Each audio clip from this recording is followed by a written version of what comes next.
tempesta di fine ottobre è stata devastante per la zona delle Alpi orientali, ci sono stati tantissimi schianti dal punto di vista forestale, disagi chiaramente per le popolazioni che vivono lassù.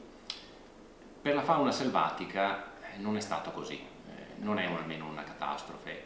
Gli animali selvatici si sono abituati agli eventi meteorologici, gli inverni particolarmente rigidi o i periodi di primavera di riproduzione particolarmente piovosi mietono un gran numero di capi, muoiono e poi la popolazione si riprende.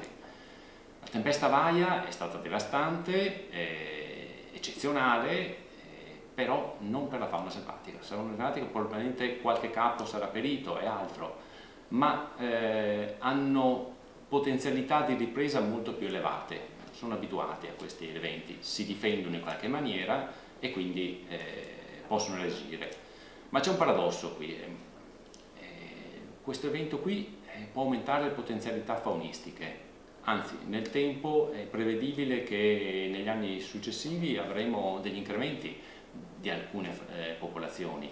Sicuramente avremo degli ungulati perché si troveranno nuovi spazi aperti, un ambiente a mosaico che sono gli habitat ideali per queste specie. Anche altre specie tipicamente forestali, mi vengono in mente i tetraonidi, aumenteranno le zone di nidificazione, di allevamento covata perché ci saranno maggiori cespuglietti, zone di ecotono e via via così. Lo sapremo nel futuro questo di preciso, continueremo a fare dei monitoraggi per vedere come reagisce la popolazione, però non è, ripeto, non è stato per la fauna selvatica un problema, non lo è.